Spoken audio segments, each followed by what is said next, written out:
नमस्कार दोस्तों, मैं नीरज श्रीवास्तव। आप सभी लोग देख रहे हैं न्यू मीडिया।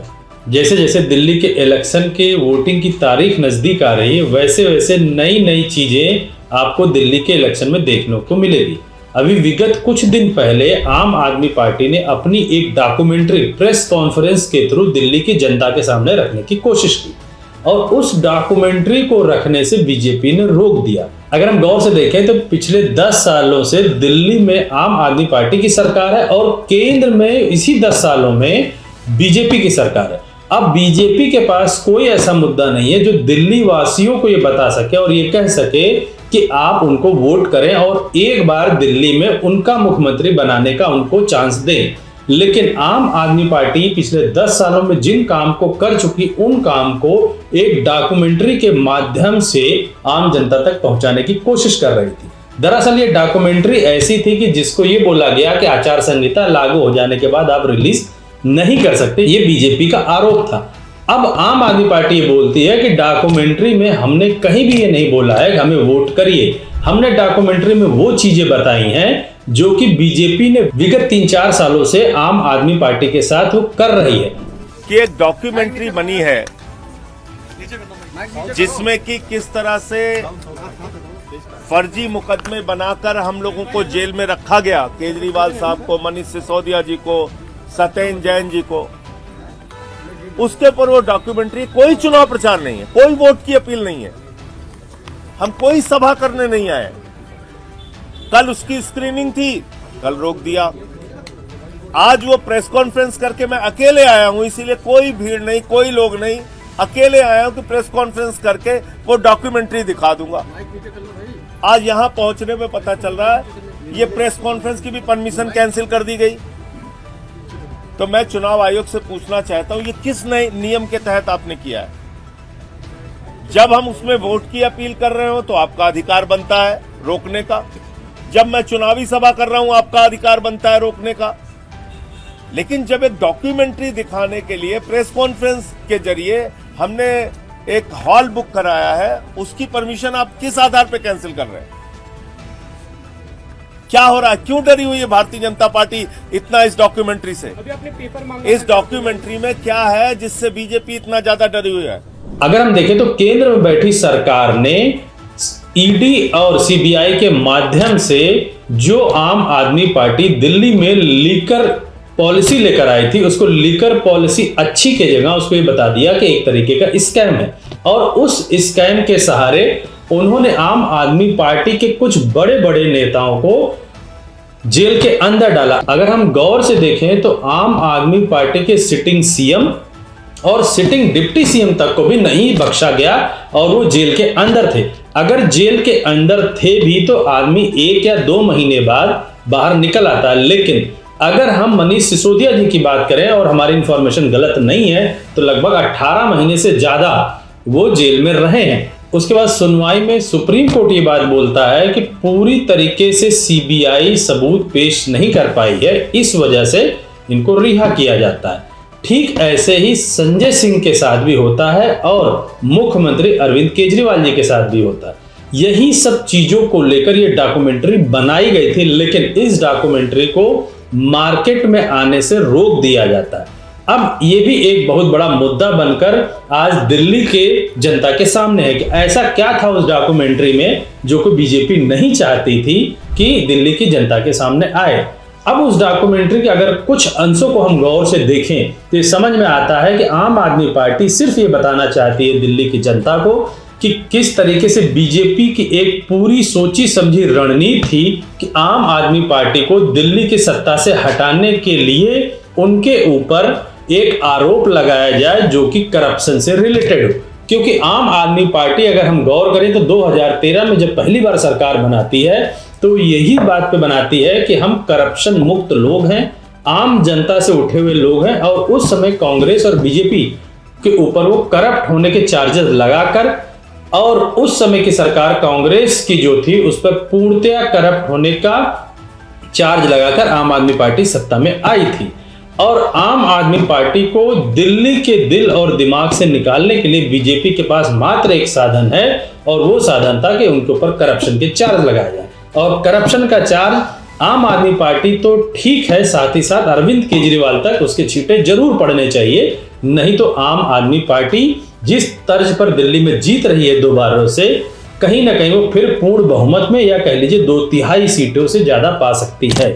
यही चीज इस डॉक्यूमेंट्री के माध्यम से आम आदमी पार्टी दूसरे तक पहुंचाना चाह रही थी कि दरअसल जो 2-2.5 सालों से दिल्ली की जनता के सामने एक थाली में परोसा जा रहा है वो सही नहीं है। उसके पीछे की रणनीति बीजेपी की ऐसी है, इस वजह से बीजेपी उस डॉक्यूमेंट्री को लाने से रोक रही थी।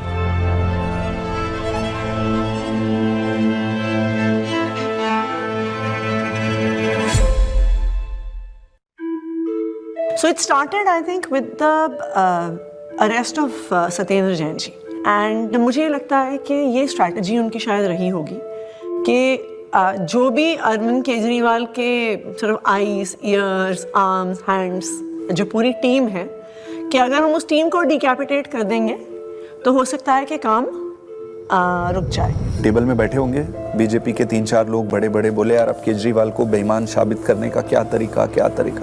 किसी ने आइडिया दिया होगा कि कुछ घोटाला, बोले यार कोई घोटाला कैसे, कोई चिपकेगा नहीं इस आदमी पे। दिल्ली के स्वास्थ्य मंत्री सत्येंद्र जैन को ईडी ने हिरासत में लिया। एनफोर्समेंट डायरेक्टरेट ने सबसे पहले अरेस्ट होने वालों में मैं था। ऐसे तो कोई कर्म किए नहीं थे कि जेल चले जाएं। फिर मैंने कहा ऐसे कर्म भी नहीं किए थे मंत्री बन जाए।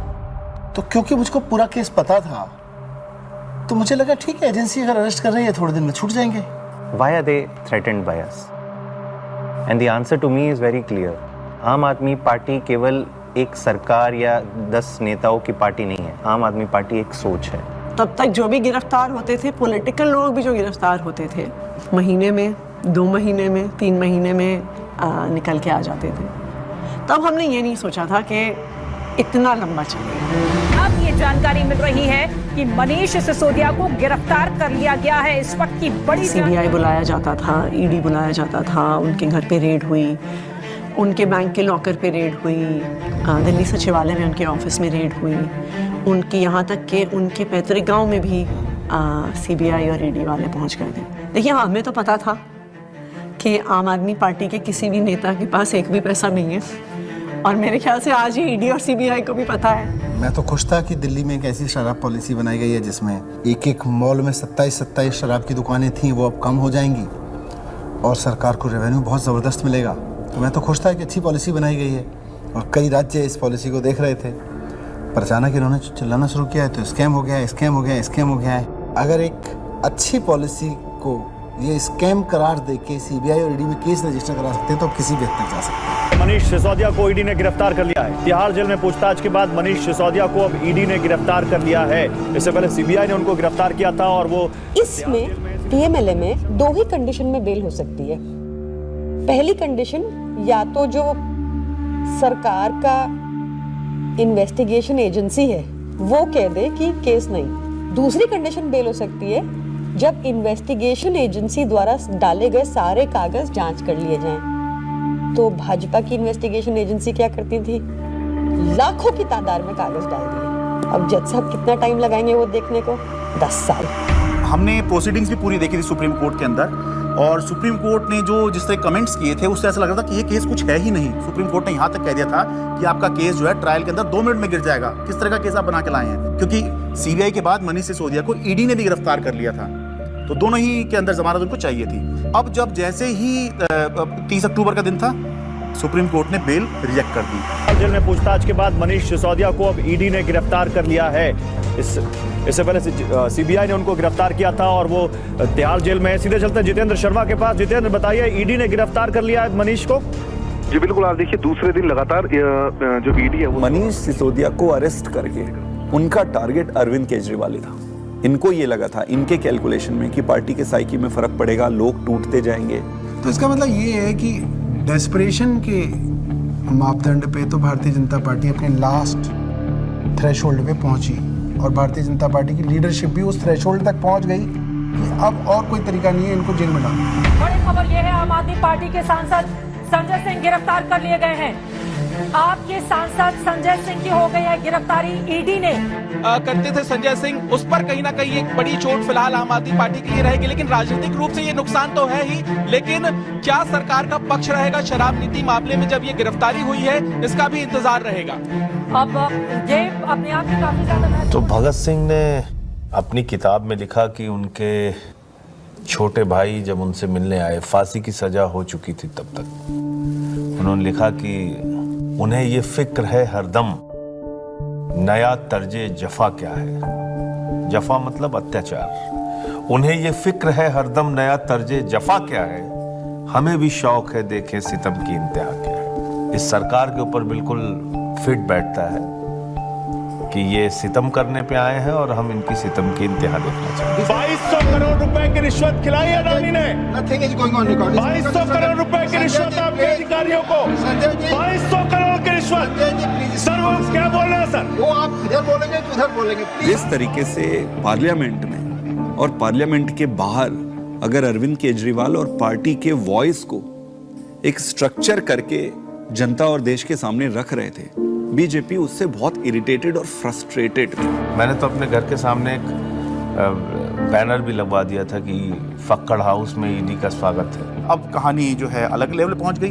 अरविंद केजरीवाल भी ये बात समझ रहे थे कि जब एक के बाद एक नोटिस आ रहे हैं तो देर सवेर ईडी जो है उनको गिरफ्तार करने आएगी। हमारा एक व्हाट्सएप ग्रुप है पार्टी की लीडरशिप का, जिसमें एक खबर आई थी कि ईडी वाले अरविंद जी के घर पहुंच गए हैं 6 फ्लैग स्टाफ रोड पे।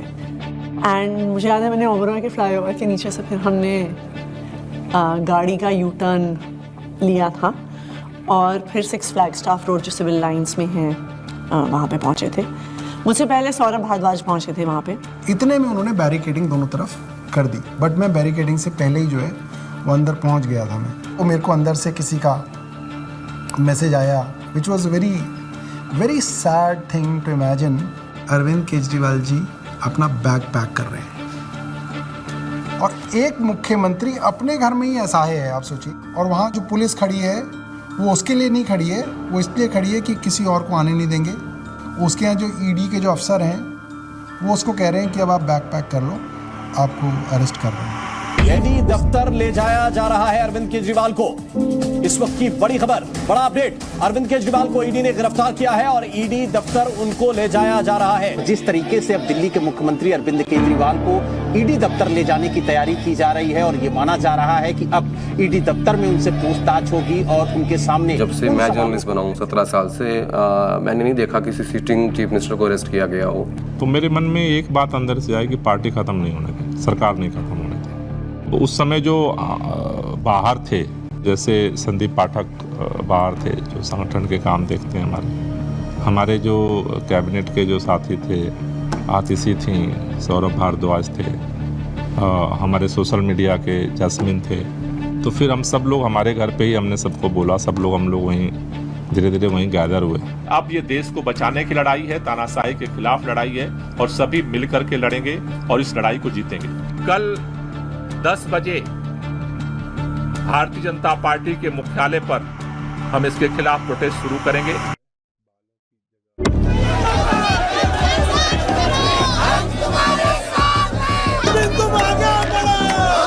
सबसे पहले मैं पहुंचा वहां। हुआ ये कि लोग पार्टी ऑफिस चले गए और हम और दुर्गेश पाठक जी जो आईटीओ वाला चौराहा है उस पर रुक गए। आईटीओ पर मैं जब पहुंचा तो मैंने देखा कि मेरे सामने ही आतिशी और सौरभ को अरेस्ट कर लिया गया।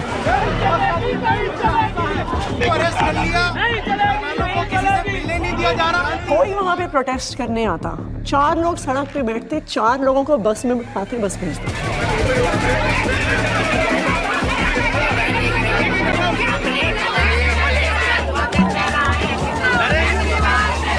आईटीओ के ऊपर एक फुट ओवर ब्रिज है, ऊपर अगर आप जाओगे तो मैं लोकेशन चेंज करता रहता था। तो कहीं एक जगह जाके ऐसे शांत खड़ा हो जाता था, तो मैं देखता था कौन आ रहा है किधर से। तो मैं देखता था उधर से 20 लोग आ रहे हैं, तो उनमें से मैं पहचान जाता था। मोस्टली मैं ऑर्गेनाइजेशन में काम करता था तो सबके नंबर थे, तो मैं उनको फ़ोन करके बोलता था अभी रुक जाओ 10 मिनट, मैं जहाँ बोलूँगा उस डायरेक्शन में जाना।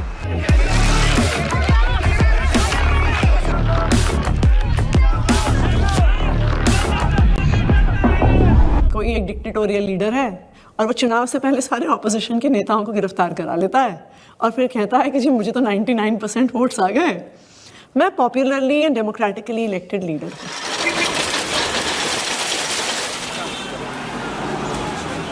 Can I have water? इसको इधर रख सकते हैं बगल में, इस टेबल को इधर रख दीजिए। 2013 में सबसे पहले लोगों ने हमें वोट क्यों दिया? हम तो कुछ भी नहीं थे, कभी कहीं सरकार नहीं चलाई थी, हम तो ये भी नहीं कह सकते थे हमने ये काम करके दिखा दिया हमें वोट दो। अन्ना आंदोलन किया था, तो अन्ना आंदोलन में लोगों ने देखा ये लड़के बड़े ईमानदार हैं, देशभक्त हैं, जिद्दी हैं, किसी चीज़ पे अड़ जाए तो करके रहते हैं। ये क्वालिटीज़ जनता को हमारी पसंद आई। इस क्वालिटी को वो ख़त्म करना चाहती थी बीजेपी, तो उन्होंने कीचड़ फेंकना चालू किया, करप्शन किया, केजरीवाल ने पैसे खाए, एक ताना बना बुना गया, लोगों को ज़बरदस्ती करके स्टेटमेंट्स दिलवाए गए, प्रेशराइज कर करके हमारे खिलाफ झूठे बयान दिलवाए गए। लेकिन कुदरत तो कुदरत है, ये क्या है, बीजेपी कुछ नहीं है कुदरत के सामने। बहरहाल दिल्ली की जनता उस डॉक्यूमेंट्री के बारे में या आम आदमी पार्टी के बारे में क्या सोचती है ये तो आने वाला समय बताएगा, लेकिन आज की अगर हम परिस्थिति को देखें तो कहीं ना कहीं ये समझ में आता है कि मैदान से कांग्रेस और बीजेपी दोनों अपने आप को बैकफुट पर लाकर खड़ा कर चुके हैं। यही मान लीजिए दोनों लोग आम आदमी पार्टी के सामने नहीं लड़ना चाहते, लेकिन बस मजबूरी ये है कि चूंकि दोनों नेशनल पार्टियां हैं और दिल्ली में ये इलेक्शन है तो इनको लड़ना इनकी मजबूरी है, बशर्ते ये लोग कहीं ना कहीं मान चुके हैं कि दिल्ली से आम आदमी पार्टी को हटाना बेहद मुश्किल है। मुश्किल क्या कह लीजिए, लगभग नामुमकिन के बराबर है, बशर्ते हरियाणा और महाराष्ट्र की तरह कोई गेम ना खेला जाए। तो आने वाले समय में देखना बड़ा दिलचस्प होगा कि दिल्ली की जनता और दिल्ली की राजनीति कैसे बदलती है। मैं अपने सारे दर्शकों से बोलता हूं, चैनल को ज़्यादा से ज़्यादा सब्सक्राइब करें, शेयर करें। धन्यवाद।